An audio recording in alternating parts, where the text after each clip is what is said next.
अस्सलाम वालेकुम and welcome back to the idea lab. मैं हूं आपकी होस्ट आयमा सैयद, एक पीएचडी स्कॉलर, एक मार्केटिंग स्ट्रेटेजिस्ट और एक बिजनेस एंटरप्रेन्योर। अब तक आइडिया लैब ने आपके लिए क्या किया है? आइडिया लैब आपके लिए ऐसे बिजनेस आइडियाज लाया जिनमें आप सीख सकते हैं कि 3,000 से 10,000 रुपए में कारोबार कैसे शुरू होता है, चीजें कहां से लेते हैं, क्लाइंट्स को कैसे पहुंचाते हैं। इसके ऊपर पूरी playlist free of cost available है चैनल पर।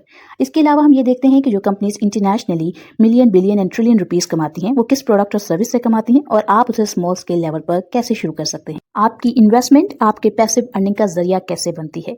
स्टॉक्स क्या हैं, पीएसएक्स क्या है, पाकिस्तान स्टॉक एक्सचेंज पर आपकी गवर्नमेंट आपके पैसे सेफ कैसे रखती है, और इसके अलावा कंपनीज में इन्वेस्ट करने से पहले उनकी फंडामेंटल टेक्निकल एनालिसिस कैसे की जाती है, फाइनेंशियल स्टेटमेंट्स कैसे पढ़ी जाती हैं। मैं कोई फाइनेंशियल एडवाइजर नहीं, लेकिन मैंने अपनी जर्नी से जो कुछ सीखा आपके साथ शेयर करती हूँ ताकि आप आइडिया लैब के साथ ग्रो कर सकें। अस्सलाम वालेकुम and welcome back to the idea lab. और आज हम ये बात करने वाले हैं कि जब आप अपने पैसे स्टॉक मार्केट में लगा रहे हैं तब आपने मार्जिन ऑफ सेफ्टी के कॉन्सेप्ट को किस तरीके से मॉनिटर करना है।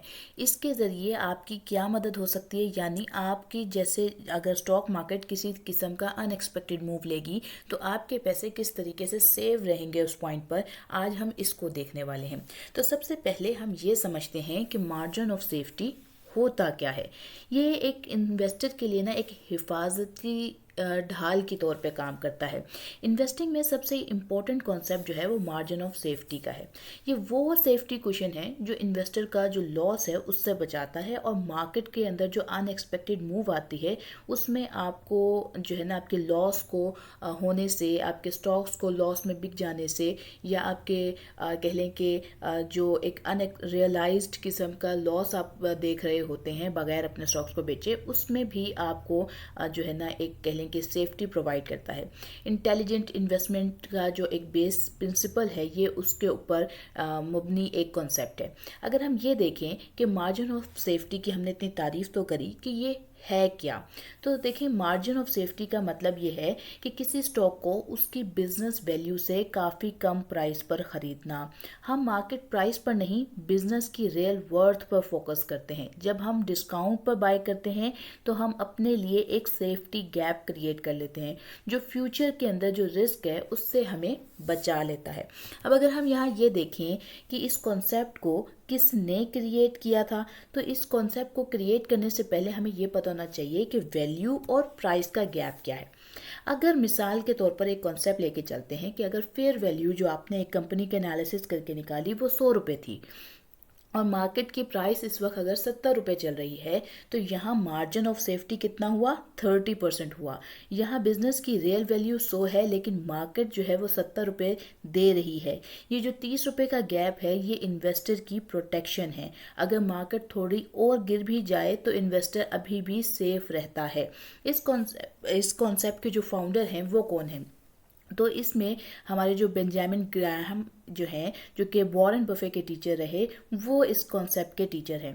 एक किस्म का इनका जो कहना था वो ये था कि मार्जिन ऑफ सेफ्टी जो है वो सेंट्रल कॉन्सेप्ट है इन्वेस्टमेंट का।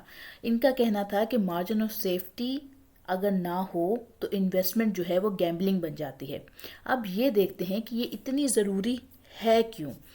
फेयर वैल्यू कभी भी 100% एक्यूरेट नहीं होती, क्योंकि हर बिजनेस की जो भी चीज़ें हैं वो ऑब्वियसली डे टू डे के अंदर उसकी सेल्स हो रही हैं, वो इंक्रीज़ हो रही हैं या डिक्रीज़ हो रही हैं, वो ऑन डेली टर्म्स हमारे साथ शेयर नहीं हो सकती हैं, क्योंकि कंपनी में बहुत सारी चीज़ें हो रही होती हैं और वो ऑब्वियसली क्वार्टरली बेसिस पर ही हमसे शेयर होती हैं। अब फाइनेंशियल फोरकास्ट जो है वो गलत भी हो सकते हैं, जो इकोनॉमी है वो चेंज भी होती रहती है, इसी तरह जो मार्केट के इमोशंस हैं वो भी ओवर रिएक्ट करते रहते हैं। इसलिए हम हमेशा एक बफर रखते हैं। ये बफर जो है उसको हम मार्जिन ऑफ सेफ्टी कहते हैं। अब इसकी मिसाल हम डेली लाइफ से लेते हैं। एक घर की रियल वैल्यू अगर 1 करोड़ रुपए है और आपको अर्जेंट सेल करना हो, मतलब उसको आपको फौरी तौर पे अगर उसको बेचना है और 70 लाख रुपए आपको मिल रहा है, तो अगर आप 70 लाख में ख़रीद लें तो इवन अगर प्राइस थोड़ा गिर भी जाएगी फ्यूचर में तो आप लॉस में नहीं जाएंगे, यानी जो नया बायर होगा। यही मार्जिन ऑफ सेफ्टी है। स्टॉक्स में भी यही लॉजिक अप्लाई होता है। अब हम इसको कैलकुलेशंस के तरीके से देखते हैं।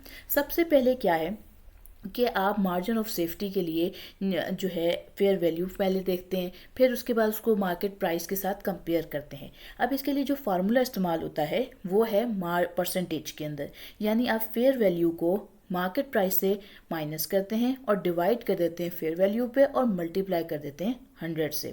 पहले बिजनेस की फेयर वैल्यू एस्टिमेट करें, फिर मार्केट प्राइस कंपेयर करें। जो डिफरेंस जितना ज़्यादा होगा सेफ्टी उतनी स्ट्रॉन्ग होगी। अब ये हम देखते हैं कि कितने मार्जिन ऑफ सेफ्टी जो है वो हमारे लिए काफ़ी होगा। स्टेबल कंपनीज जो होती हैं उनमें 10 से 20% का जो ये मार्जिन है ये इनफ रहता है। अब जहाँ पर रिस्की या साइक्लिकल मार्केट्स की बात करें तो वहाँ 30 से 40%, और अगर कोई पेनी स्टॉक्स टाइप या इस तरह की चीज़ें वर्क करती हैं वहाँ आप 50+ % का जो है गैप उसको एक्सीलेंट अपॉर्चुनिटी कंसीडर करते हैं।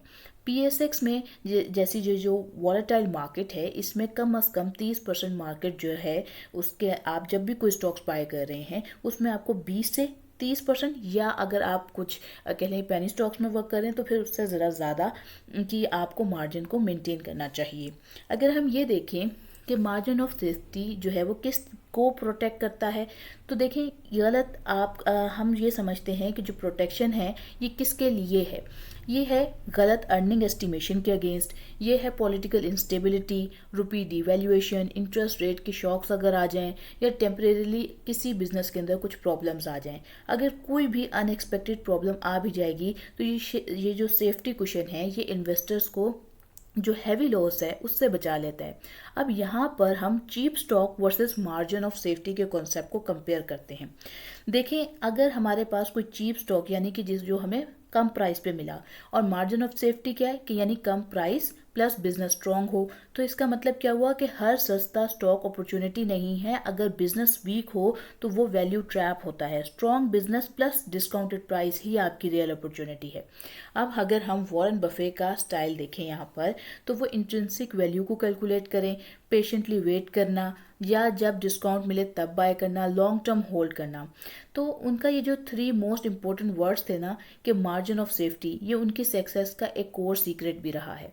अब अगर हम इसको PSX के अंदर इसकी एग्जांपल को देखें कि वो कैसे वर्क करेगी। मिसाल के तौर पर कि अगर मिज़ान बैंक की फेयर वैल्यू 350 रुपये, ये मैंने आपके लिए कैलकुलेट नहीं की है लेकिन ये मैं आपको एक रैंडम एग्जांपल दे रही हूँ। अगर हम मार्केट प्राइस देखें कि अगर फॉर एग्जांपल, वैसे तो ये बहुत हाई जा रही है इस वक्त, लेकिन ये है कि अगर मार्केट प्राइस जो है वो 250 रुपये हो, तो आपकी कैलकुलेशन क्या बनी।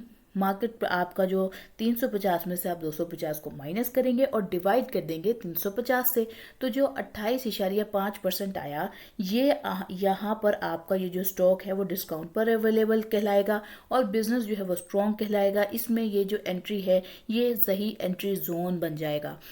तो यहाँ हमने ये जो बात सीखी वो क्या था कि अगर हमने किसी भी स्टॉक में एंट्री लेनी है तो उस एंट्री जोन को हम किस तरीके से फाइंड करेंगे। हम आज की उस कंपनी की फेयर वैल्यू देखेंगे, उसकी मार्केट प्राइस देखेंगे, अपना मार्जिन ऑफ सेफ्टी देखेंगे और अपनी एंट्री प्लान कर लेंगे। और अगर फॉर एग्जांपल यहाँ पर ये 0 आ रहा है या माइनस में आ रही है वैल्यू, माइनस का मतलब क्या हो जाएगा कि सेफ्टी कुशन अवेलेबल नहीं है, तो फिर हम क्या करेंगे, फिर हम वेट करेंगे कि इस तरह का मार्जिन कि हमें 10% मार्जिन मिल जाए, 15% मिल जाए, 5% मिल जाए, और फिर उसमें हम आहिस्ता आहिस्ता अपनी एंट्री जोन को प्लान करके उसके अंदर एंटर होते जाएंगे। अब अगर हम यहाँ देखें कि कॉमन मिस्टेक्स क्या हैं, फेयर वैल्यू पर बाय करना या फिर हाइप पर बाय करना या ओवर ऑप्टिमिस्टिक हो जाना कि ये तो स्टॉक में अभी बाय कर लेता हूँ, ये आगे बहुत ज़्यादा फायदा देगा। वीक बिजनेसेस को इग्नोर करना। अब देखें ये ओवर ऑप्टिमिस्टिक होना कोई गलत चीज़ भी नहीं होती, लेकिन अगर आपने ये सिर्फ तब हुआ जा सकता है जब आपने कंपनी के एनालिसिस बहुत अच्छे तरीके से किए हों और आपको पता हो कि कंपनी आगे अगले 5 साल में क्या कुछ करने वाली है। तो मार्जिन ऑफ सेफ्टी जो है सिर्फ तब काम करता है जब बिजनेस जो है वो क्वालिटी के तौर पर स्ट्रॉन्ग हो। अब यहाँ पर अगर हम ये देखें कि बेस्ट पार्टनर्स जो हैं इस कॉन्सेप्ट के वो कौन से हैं, तो मार्जिन ऑफ सेफ्टी भी हो और स्ट्रॉन्ग अर्निंग्स भी, जो अर्निंग की हिस्ट्री हो कंपनी की वो भी हो, कंपनी ने लोन भी कम लिए हुए हों, उसका पॉजिटिव कैश फ्लो भी मौजूद हो, ऑनेस्ट मैनेजमेंट भी हो और उसको मार्केट के अंदर जो है वो एक हाउस होल्ड नेम भी हो अगर वो, तो ये कम्बिनेशन जो है वो लॉन्ग टर्म वेल्थ की क्रिएशन का फॉर्मूला बन जाता है। अब यहाँ पे थोड़ा सा साइकोलॉजिकल बेनिफिट भी चेक करते हैं। जब मार्केट गिरता है बाकी पैनिक करते हैं, पर आप काम रहते हैं क्योंकि आपने तो ऑलरेडी सेफ्टी क्वेश्चन के साथ इन्वेस्ट किया है। ये इमोशनल सेलिंग से भी आपको बचा लेता है। और यहाँ पर आती है फाइनल विजडम की बात। वो क्या है कि परफेक्ट प्रिडिक्शन ज़रूरी नहीं होती, reasonable valuation plus safety gap enough रहता है, और ये आपके लिए एक इंटेलिजेंट इन्वेस्टिंग का काम करता है। ये आपको एक गोल्डन रूल सिखाता है, और वो ये है कि always invest with a margin of safety. जो किसने कहा? बेंजामिन ग्राहम ने कहा। अगर ये एक रूल फॉलो करें तो इन्वेस्टमेंट जो है वो लाइफ टाइम के लिए सेफ और प्रॉफिटेबल बन सकती है। तो उम्मीद करती हूँ आपको आज की ये वीडियो अच्छी लगी होगी। आपने चैनल को लाइक किया होगा, शेयर किया होगा, सब्सक्राइब किया होगा। मुझे दुआओं में याद रखिएगा। इंशाल्लाह ताला फिर एक अच्छी वीडियो के साथ मुलाकात होगी। आज के लिए मैं लेती हूँ अलविदा। अस्सलाम वालेकुम।